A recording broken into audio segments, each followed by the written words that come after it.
4 करोड़ गरीबों के लिए एक एक आवास बना। हर नारी अपने बच्चों को और अपने परिवार को एक सुरक्षित छत देने में सफल हो सकती है।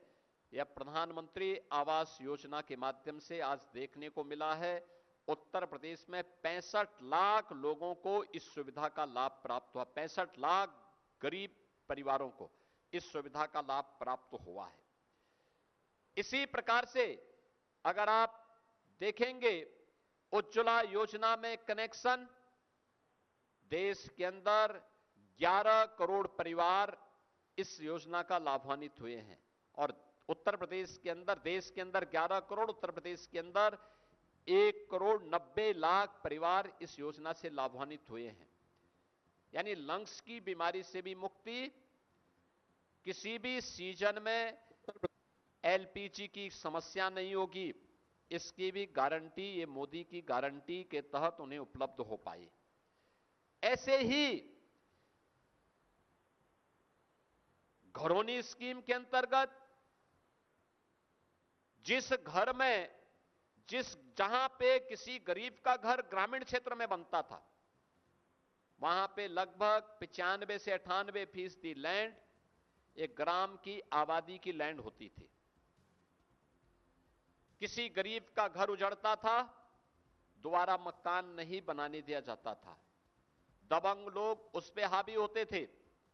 पहली बार भारत के इतिहास में हुआ है जब 3 करोड़ परिवारों को ग्रामीण अभिलेख, घर के अभिलेख उपलब्ध हुए हैं। उनमें से 1 करोड़ से ज्यादा लोगों को अकेले उत्तर प्रदेश के अंदर अभिलेख प्राप्त हुए प्रधानमंत्री मोदी जी के कारण। और ये जितने भी घरौनी दिए गए हैं, ये घर की महिला सदस्य के नाम पर दिए गए हैं। याद करिए, देश के अंदर 50 करोड़ लोग आयुष्मान भारत की सुविधा का लाभ प्राप्त कर रहे हैं। उत्तर प्रदेश में 10 करोड़ लोग सीधे सीधे इस योजना का लाभ प्राप्त कर रहे हैं। यानी उत्तर प्रदेश आयुष्मान भारत में 5 लाख रुपए की स्वास्थ्य बीमा का कवर। परिवार में कोई बीमार होता था, प्रताड़ित और पीड़ित महिला होती थी, लेकिन वो बेचारी जैसे तैसे कर्जा लेकर के या अपना जेवर गिरवी रख करके पहले की सरकारों में वह उपचार अपने परिवार के सदस्यों की कराती थी। आज 5 लाख का आयुष्मान भारत की गारंटी उसको मोदी जी की गारंटी के रूप में उपचार के लिए उपलब्ध हुआ है। ऐसे ही बेसिक शिक्षा परिषद में यूपी के अंदर 1 करोड़ 90 लाख बच्चों को 2 uniform, bag, book, shoes, socks, sweater, ये सभी उपलब्ध करवाने का कार्य डबल इंजन की सरकार उन्हें उपलब्ध करवा रही है। बेटी शादी योग्य हो गई है। मुख्यमंत्री सामूहिक विवाह योजना में बेटी की शादी के लिए 1 लाख रुपए देंगे। अब तक हम 6 लाख से अधिक बेटियों की शादी इस स्कीम के अंतर्गत कर चुके हैं। निराश्रित महिला पेंशन, वृद्धजनों के लिए, दिव्यांग जनों के लिए मिलने वाली पेंशन, किसी परिवार में दुर्भाग्य से कोई महिला निराश्रित हो जाती है, कोई महिला निराश्रित हो जाती है, बुजुर्ग हो जाती है, कोई पुरसा हाल नहीं था। आज मुझे बताते हुए प्रसन्नता है कि डबल इंजन की सरकार 1 करोड़ 6 लाख से अधिक निराश्रित महिलाओं, वृद्धजनों और दिव्यांग जनों को 12,000 रुपए सालाना पेंशन की सुविधा का लाभ उपलब्ध करवा रही है। यानी ये कदम वे हैं जो डबल इंजन सरकार के द्वारा उठाए गए वे कदम थे नारी गरिमा के लिए, नारी सुरक्षा के लिए, नारी सम्मान के लिए। उत्तर प्रदेश के अंदर पिछले 9 वर्ष के अंदर हम लोगों ने 9 लाख से अधिक सरकारी नौकरी उपलब्ध कराई है, जिनमें लगभग 1.25 लाख केवल बेटियां भर्ती हुई हैं। यूपी पुलिस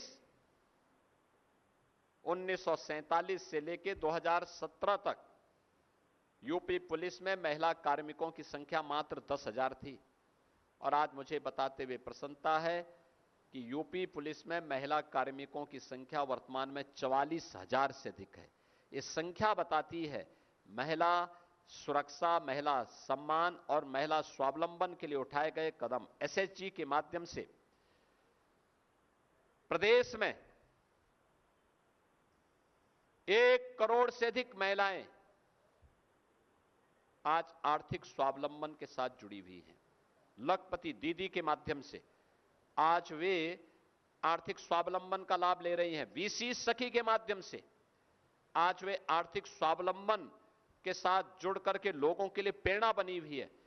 बलेनी मिल्क प्रोड्यूसर हो, आगरा, लखनऊ, वाराणसी, गोरखपुर में मिल्क प्रोड्यूसर के कार्यक्रम ये आर्थिक महिला स्वावलंबन के बेहतरीन उदाहरण हैं। ये चीजें दिखती हैं। जब सरकार के द्वारा कोई इनिशिएटिव लिया जाता है तो उसके परिणाम भी सामने आते हैं, उसको उस रूप में आगे बढ़ाया जाता है। ओडीओपी स्कीम के अंतर्गत, one district one product scheme के अंतर्गत वर्तमान में 96 लाख एमएसएमई यूनिट यूपी के अंदर कार्य कर रहे हैं। ये 96 लाख एमएसएमई यूनिट में कार्य करने वाली आधी आबादी महिलाओं की है। यूपी में वर्तमान में 21,000 से अधिक स्टार्टअप काम कर रहे हैं। डबल इंजन सरकार के प्रयास का परिणाम है कि आधे से अधिक स्टार्टअप हमारी नारी शक्ति के द्वारा संचालित है। पिछले 11-12 वर्ष में प्रधानमंत्री मोदी जी के नेतृत्व में कौन ऐसा सेक्टर है जिसमें महिलाओं को नेतृत्व न मिला हो? शिक्षा, स्वास्थ्य, एग्रीकल्चर, डिफेंस और जीवन के टेक्नोलॉजी का क्षेत्र हो, हर एक सेक्टर में आज ये संख्या है। और पहली बार हुआ है भारत के अंदर आजादी के बाद पहले आम चुनाव से लेकर अब तक भारत की संसद में महिला जनप्रतिनिधियों की संख्या सबसे अधिक है। यह संख्या वर्तमान में लगभग 15% है। 78 महिला एमपी वर्तमान में देश की संसद में है, लेकिन इस संख्या को 33 और 50% तक पहुंचाने के लिए प्रधानमंत्री मोदी जी की एक अभिनव जो प्रयास था, उस प्रयास में बैरियर बना है इंडी गठबंधन, Congress, Samajwadi party, RJD, TMC, DMK. मित्रों, इन दलों के पास अपने पाप के परिमार्जन का एक अवसर था। उत्तर प्रदेश में समाजवादी पार्टी को आप जब नाम लेते हैं तो यहां तो पहले से ही चर्चा होती है, देख सपाई बिटिया घबराई। यानी स्टेट गेस्ट हाउस कांड, इनके पास अपने उस पाप को धोने का एक अवसर था।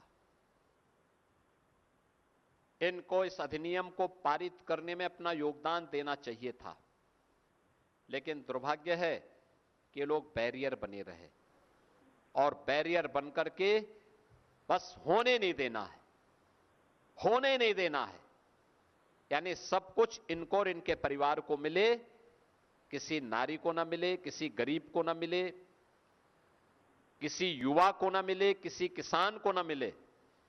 इनकी यही युक्ति रहती है और उसके लिए इनके हमेशा से यही प्रयास चल रहे हैं और इसीलिए ये लोग संसद की कार्रवाई में हमेशा बाधक बनते हैं। अब से डीडी फ्री डिश की चैनल नंबर 57 पर देखिए न्यूज नेशन।